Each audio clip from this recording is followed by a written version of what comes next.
혹시 아침에 세수를 하다가 거울을 보고 깜짝 놀라신 적 있으신가요? 어제까지만 해도 없던 것 같은데 뺨 한쪽에 갈색 얼룩이 조금씩 퍼지고 있는 걸 발견하셨을 때, 아니면 손등에, 목에, 이마에 언제부터 생겼는지도 모를 갈색 반점들이 하나둘 늘어나고 있는 걸 보셨을 때, 많은 분들이 그 순간 마음속으로 이런 생각을 하십니다. 이게 검버섯인가? 혹시 없애는 방법이 있지 않을까? 그리고 바로 검색창을 열어보시죠. 베이킹 소다와 식초를 섞어서 바르면 없어진다는 영상, 레몬즙을 면봉에 찍어 매일 바르면 효과 있다는 블로그, 감자즙, 알로에 젤, 쌀뜨물 세안, 수많은 민간 요법들이 쏟아져 나옵니다. 심지어 조회수가 수십만이 넘는 영상들도 있습니다. 그러니까 당연히 이게 맞겠구나 하고 따라 하시게 되죠. 그런데 오늘 제가 여러분께 아주 중요한 이야기를 드려야 할 것 같습니다.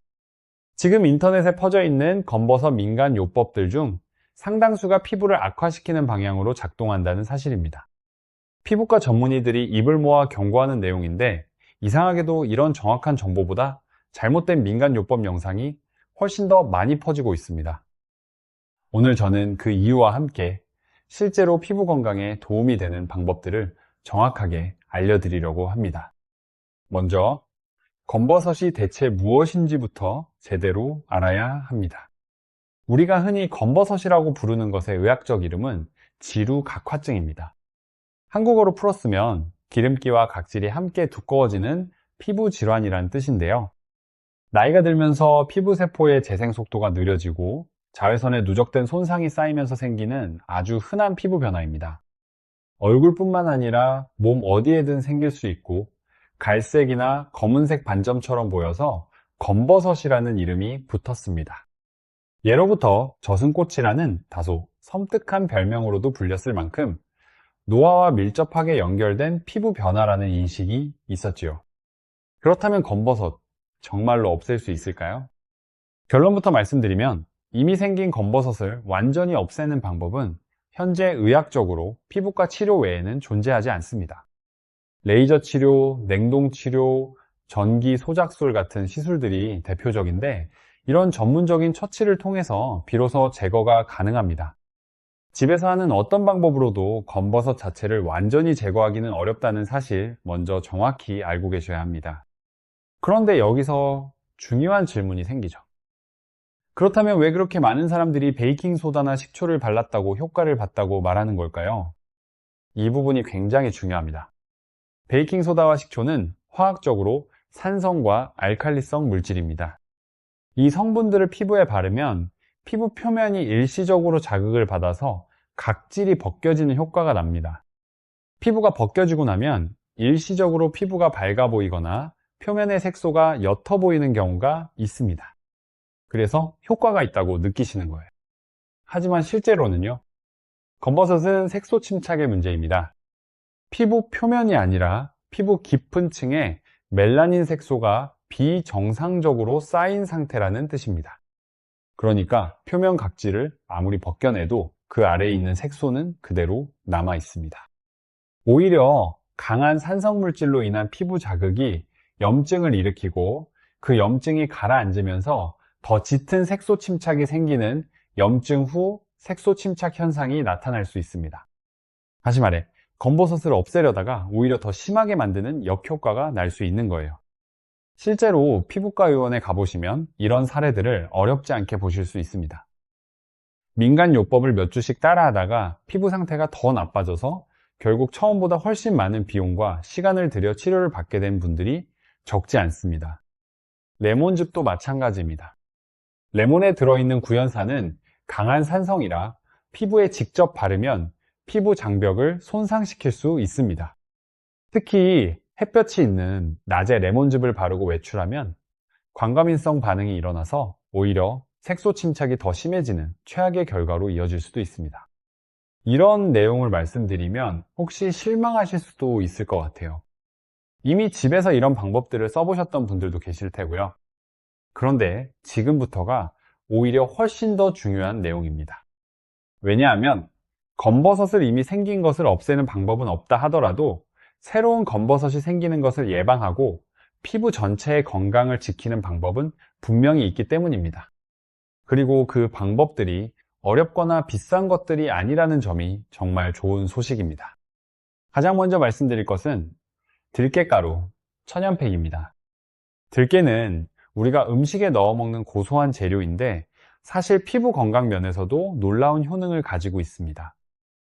태국 파야오 대학 연구팀이 들깨 추출물이 피부에 미치는 영향을 연구한 결과 검버섯이나 기미 같은 색소 침착 개선에 유의미한 효과가 있다는 것을 밝혀냈습니다.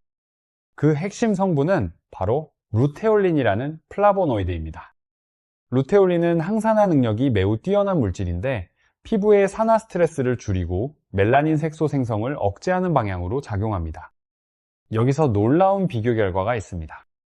우리가 흔히 미백 화장품의 핵심 성분으로 알고 있는 알부틴이라는 성분이 있는데요. 연구에 따르면 들깨에 들어있는 루테올린이 이 알부틴보다 미백 효능 면에서 무려 2배 가까이 더 강한 것으로 확인되었습니다. 비싼 기능성 화장품 못지않은 효과를 이 친숙한 식재료에서 얻을 수 있다는 뜻이죠. 들깨가루 천연팩 만드는 방법은 어렵지 않습니다. 들깨가루 5스푼, 꿀 5스푼, 그리고 무가당 플레인 요거트 1스푼을 넣고 잘 섞어주세요. 여기서 요거트를 함께 넣는 이유가 있습니다. 요거트에 들어있는 젖산이라는 성분이 자극 없이 부드럽게 각질을 제거하는 역할을 합니다. 그래서 들깨의 미백 효과와 요거트의 각질 제거 효과가 만났을 때 서로 시너지 효과를 내는 겁니다. 잘 섞인 팩을 얼굴에 고르게 펴바르고 20분 정도 후에 미온수로 부드럽게 씻어내시면 됩니다. 한 가지 주의사항을 꼭 지켜주셔야 합니다. 어떤 천연팩이든 얼굴에 바르기 전에 반드시 손목 안쪽에 먼저 소량을 발라서 20분 정도 기다려보세요. 붉어지거나 가렵거나 자극이 느껴지지 않는다면 그때 얼굴에 사용하시면 됩니다. 알레르기 반응은 예상치 못한 경우에도 생길 수 있기 때문에 이 확인 과정은 절대 건너뛰시면 안 됩니다. 이 팩을 일주일에 2번에서 3번 꾸준히 한 달 이상 사용하시면 잡티가 옅어지고 피부톤이 균일해지는 것을 느끼실 수 있을 거예요. 이제 먹는 것으로 피부 건강을 지키는 방법을 말씀드릴게요. 우리가 무엇을 먹느냐가 피부에 직접적인 영향을 미친다는 것은 이미 많은 연구로 확인된 사실입니다. 피부 건강을 지키는 최고의 식품 조합, 첫 번째는 바로 토마토입니다. 잘 익은 토마토의 빨간색을 만드는 성분이 라이코펜인데 이것이 피부 건강의 핵심 역할을 합니다. 라이코펜은 식물에서 얻을 수 있는 가장 강력한 항산화제 중 하나로 자외선에 의해 피부에 가해지는 손상을 억제하는 효과가 있습니다. 여러 연구에서 라이코펜이 피부 노화 속도를 늦추고 색소 침착을 줄이는 데 도움이 된다는 것이 입증되었습니다. 토마토에는 라이코펜 외에도 비타민C가 풍부합니다. 비타민C는 라이코펜과 함께 강력한 항산화 작용을 하면서 우리 몸에서 콜라겐을 만들고 유지하는 데도 핵심적인 역할을 합니다. 영국에서 진행된 한 연구에서는 비타민C를 충분히 섭취하는 사람들이 피부 수분 유지 능력과 피부 탄력이 더 우수하다는 결과가 나왔습니다. 그런데 토마토를 드실 때 비타민C를 더 잘 챙기는 방법이 있습니다. 설탕 대신 소금 한두 꼬집을 살짝 뿌려서 드시는 겁니다. 설탕은 산성 환경을 만들어 비타민C의 산화를 촉진하지만 소금은 오히려 토마토 본연의 단맛을 살리면서 비타민C가 산화되어 사라지는 것을 억제하는 역할을 합니다. 토마토 한 개에 한두 꼬집, 이 작은 습관 하나가 피부 건강에 꽤 큰 차이를 만들어냅니다. 라이코펜은 토마토 외에도 수박, 자몽, 구아바, 파파야에 들어있습니다. 특히 토마토 소스나 토마토 주스처럼 농축 가공된 식품은 생토마토보다 라이코펜 함량이 훨씬 높습니다. 가열 과정에서 라이코펜이 더 생체 이용 가능한 형태로 전환되기 때문입니다. 그래서 가끔 토마토 소스를 활용한 요리를 드시는 것도 피부 건강에 좋은 선택입니다. 두 번째로 피부에 좋은 꿀 조합은 녹차입니다. 한국인에게 아주 친숙한 녹차가 사실 피부 건강에 있어 정말 탁월한 음식이라는 것을 아는 분들은 많지 않습니다. 녹차에는 카테킨 같은 폴리페놀 성분이 아주 풍부합니다. 우리가 햇볕을 쬐면 자외선이 피부세포를 공격하면서 활성산소라는 물질이 생깁니다. 이 활성산소가 피부세포를 손상시키고 주름을 만들고 색소를 침착시키고 피부 노화를 가속시키는 주범인데요. 녹차의 카테킨이 바로 이 활성산소를 중화시켜서 피부를 보호하는 역할을 합니다. 서울대학교 병원 연구팀이 녹차 추출물 속 폴리페놀 성분을 여드름 환자에게 적용해본 연구에서 8주 만에 비염증성 여드름이 79% 감소하고 염증성 여드름이 90% 줄어드는 놀라운 결과가 나왔습니다. 녹차 추출물이 피부의 기름 분비를 억제하고 염증 물질을 50% 이상 감소시키는 것으로 확인된 거예요. 이것은 단순히 여드름에만 해당되는 이야기가 아닙니다. 염증이 줄어들면 색소 침착이 생길 가능성도 낮아지고 피부 전반의 건강 상태가 개선되는 효과로 이어집니다. 녹차는 또한 혈중 나쁜 콜레스테롤, 즉 LDL 콜레스테롤 수치를 낮추는 효과도 있어서 혈관 건강과 피부 건강을 동시에 챙길 수 있는 음식입니다. 녹차를 드실 때 한 가지 팁을 드리면, 한번 우린 녹차 티백을 버리지 마시고 냉장고에 넣어두세요. 그리고 세안 후에 그 티백으로 만든 냉녹차 물로 가볍게 마무리 세안을 하시면 카테킨 성분이 피부에 직접적으로 작용해서 진정과 항산화 효과를 낼 수 있습니다. 10분 정도 우린 녹차물로 세안을 마무리하는 이 습관, 피부과 전문의들이 실제로 권장하는 방법이기도 합니다. 세 번째, 피부 건강 꿀조합은 당근입니다. 당근의 주황색을 만드는 베타카로틴은 우리 몸에 들어오면 비타민 A로 전환됩니다. 대부분의 분들이 비타민 A를 눈 건강에 좋은 것으로만 아시는데 사실 피부 건강과도 매우 밀접한 관계가 있습니다. 비타민 A는 피부 세포의 재생 속도를 조절하고 피부 각질 형성을 정상적으로 유지하며 피부 보습 능력을 높이는 데 핵심적인 역할을 합니다. 베타카로틴을 꾸준히 섭취하면 피부 표면에 자외선 차단 효과를 내는 방어막이 형성되는 것으로도 알려져 있습니다. 당근 외에 베타카로틴이 풍부한 식품들로는 고구마, 단호박, 시금치, 케일, 붉은 파프리카 등이 있습니다. 고구마는 특히 껍질 부분에 베타카로틴이 집중되어 있으니 가능하면 껍질째 드시는 것이 더 좋습니다. 이 세 가지 식품들, 토마토, 녹차, 당근의 공통점을 보시면 모두 항산화 성분이 풍부하다는 것입니다. 피부 노화와 색소 침착의 핵심 원인이 산화 스트레스이기 때문에 항산화 식품을 꾸준히 챙겨 드시는 것이 피부 건강을 지키는 가장 기본적이고 확실한 방법입니다. 그렇다면 반대로 피부 건강을 해치는 음식들은 무엇인지도 알아야겠죠? 첫 번째는 기름진 음식입니다. 기름진 음식에 많이 들어있는 리놀레산과 팔미트산이라는 지방산이 피부 장벽의 균형을 무너뜨립니다. 피부 장벽이 약해지면 외부 자극에 민감해지고 염증 반응이 생기기 쉬운 상태가 됩니다. 기름진 음식을 먹으면 여드름이 난다는 말이 여기서 나온 것입니다. 뿐만 아니라 기름진 음식에 많은 포화지방이 혈관에 쌓이면 혈액순환이 저하되고, 그러면 피부로 가는 영양 공급이 줄어들면서 콜라겐 생성이 방해받고 피부 노화가 빨라집니다. 두 번째는 설탕이 많이 들어간 단 음식입니다. 달콤한 음식을 먹으면 혈당이 올라가고 혈당을 조절하기 위해 인슐린이 분비됩니다. 인슐린이 높아지면 피지 분비가 늘어나서 모공이 쉽게 막히고 여드름이 생기기 좋은 환경이 됩니다. 그것뿐만이 아닙니다. 혈당이 급격히 오르면 당화 반응이 일어나는데 이 과정에서 피부를 탱탱하게 유지시켜주는 콜라겐과 엘라스틴 단백질이 손상됩니다.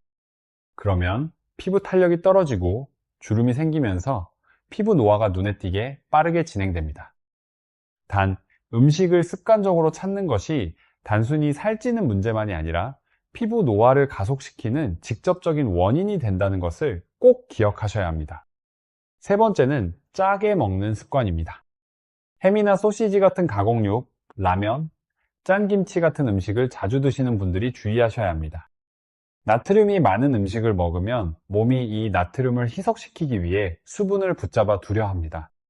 그 과정에서 피부로 가는 수분 공급이 줄어들고 피부가 건조해지면서 피부 장벽이 약해집니다.